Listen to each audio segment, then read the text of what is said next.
Salut, ça fait extrêmement plaisir de t'accueillir dans ce nouveau podcast. Aujourd'hui, on va parler de l'acquisition de clients pour les feignants, un petit peu comme moi. Avant de rentrer dans le vif du sujet, comme chaque fois, je t'inviterai, si tu ne l'as toujours pas fait, à cliquer sur le bouton s'abonner et en plus d'activer également la petite clochette si tu es sur YouTube pour recevoir justement une notification chaque fois que je sors un nouveau podcast, autrement dit, chaque mardi, chaque jeudi et chaque samedi. Aujourd'hui, on va parler d'acquisition de clients. Et je vais parler d'acquisition de clients pas pour n'importe qui, je vais parler d'acquisition de clients un petit peu pour les personnes comme moi, c'est-à-dire pour les feignants. Et je vais te dire, contrairement à ce qu'on t'a peut-être toujours dit jusqu'à présent, être feignant, c'est une qualité et ce n'est pas un défaut. Parce que être feignant, en tout cas comme moi je l'imagine, ce n'est pas se la jouer gros glandu, qui se gratte le calbut en buvant une bière et en regardant la télé, d'accord ? Pour moi, être un feignant, c'est simplement avoir cette volonté d'en faire le moins possible, mais de faire quelque chose qui permette d'obtenir des résultats. Ça, c'est ma définition personnelle du feignant. C'est comme ça, en tout cas, que je me considère. C'est-à-dire que je suis pas un acharné du travail. C'est pas que je suis quelqu'un qui adore travailler.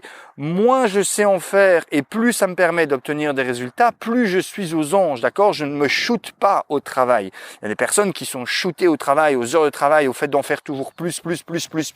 Non, moi je veux obtenir toujours plus. Mais si je peux obtenir plus en faisant moins, je suis aux anges. Et donc moi c'est ça un petit peu l'idée que j'ai envie de te présenter.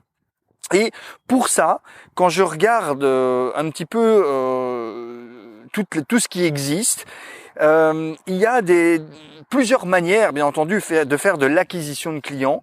Et ce que j'ai toujours remarqué, c'est qu'il y a des systèmes qui demandent parfois, justement, de mettre en place des tonnes et des tonnes et des tonnes et des tonnes de trucs, si bien que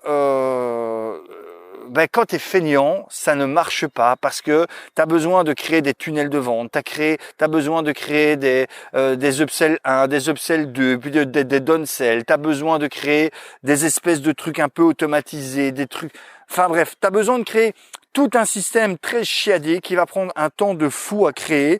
Et moi, très honnêtement, quand j'imagine ça, j'arrive pas à me motiver. J'arrive rarement à me motiver à me dire je passe à l'action et je le mets en place.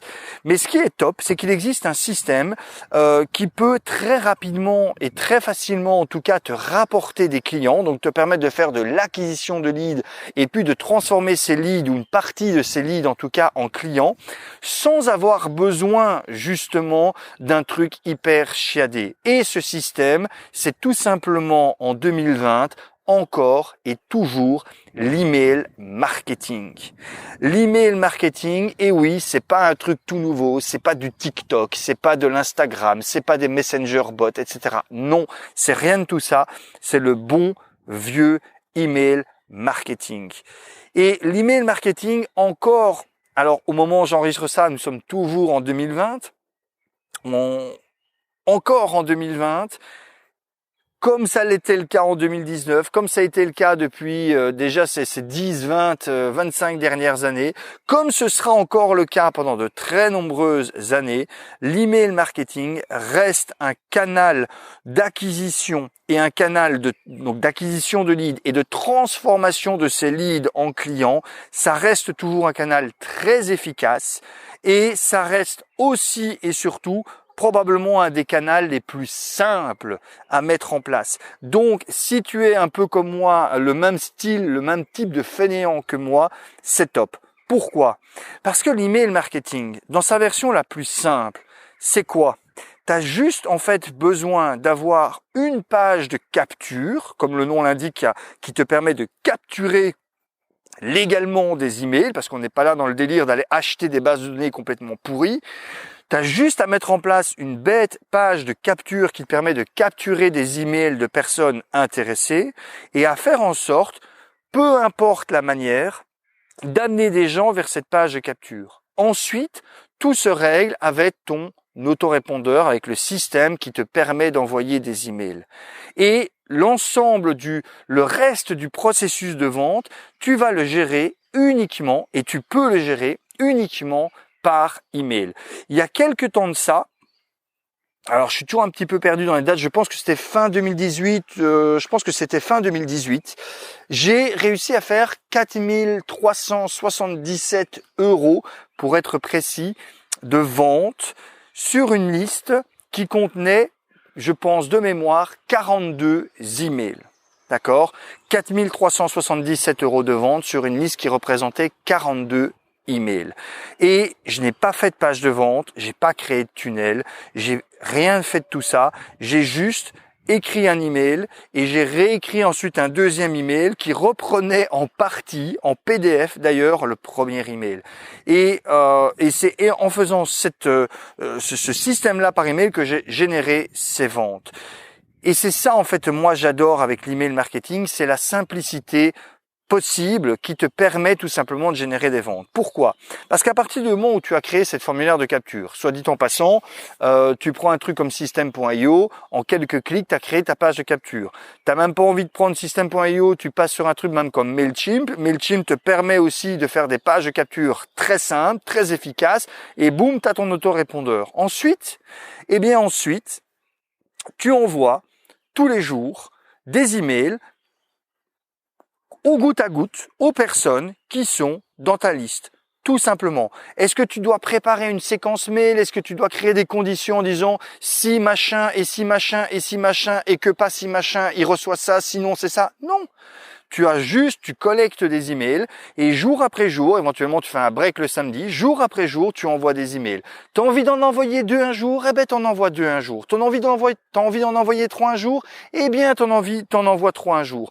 Tu as envie d'en envoyer un le samedi alors que d'habitude tu le fais pas, eh ben tu en envoies un. Tu te fais pas chier entre guillemets avec des règles, tu ne fais simplement que communiquer avec ton audience par email.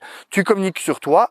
Ben, bien entendu, autour des thématiques qui te sont propres, d'accord? Ce qui est intéressant, c'est d'avoir 2 ou 3 thématiques qui tournent autour de ton business et sur lesquelles tu peux un petit peu improviser des emails au jour le jour, selon ton inspiration, selon quelque chose que tu as vécu la veille, selon quelque chose que tu as lu il y a quelques jours et que tu as mis dans tes notes, selon une anecdote que tu as envie de raconter, peu importe. Tu écris tout simplement ces emails et la seule chose, c'est qu'à la fin de l'email, tu mets un appel à l'action.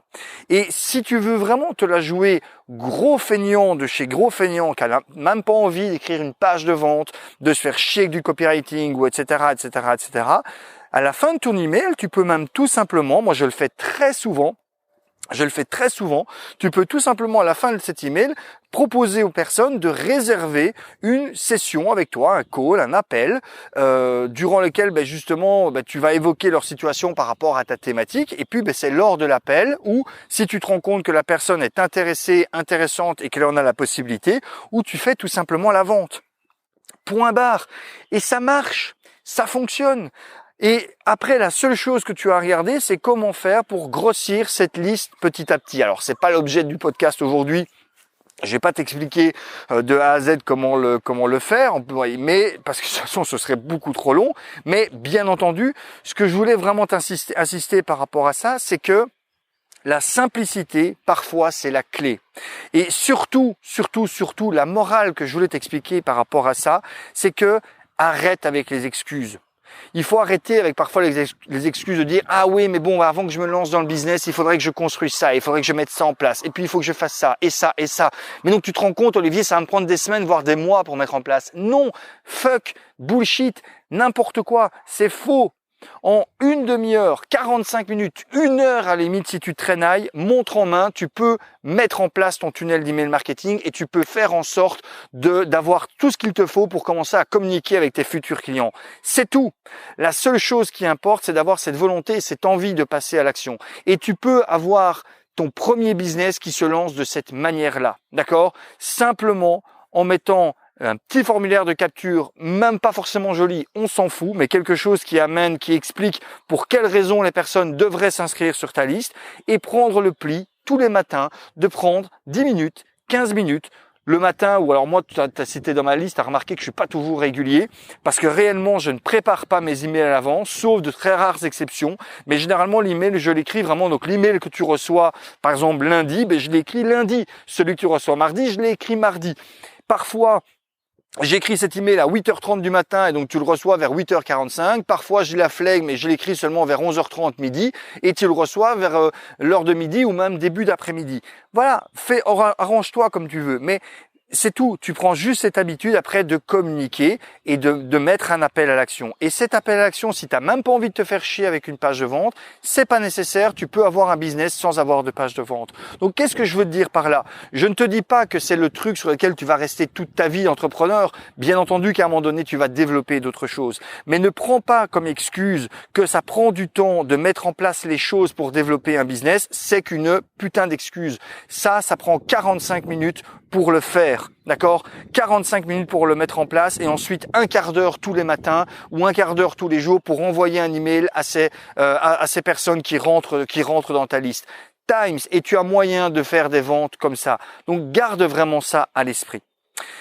Avant de terminer donc ce podcast, je voudrais comme chaque fois t'inviter à mettre un commentaire pour me donner ton avis, pour me donner ton feedback par rapport à ça, à mettre un petit pouce en l'air ou un petit pouce en bas et n'oublie pas de récupérer le cadeau que j'ai pour toi. Il te suffit, quelle que soit la plateforme sur laquelle tu écoutes ce podcast, de regarder dans la description, de cliquer sur le lien, c'est gratuit, c'est offert, c'est cadeau. Tu vas pouvoir le récupérer immédiatement en cliquant sur le lien. Je te souhaite en tout cas une excellente journée, je te dis à très bientôt pour le prochain podcast. Ciao, bye bye.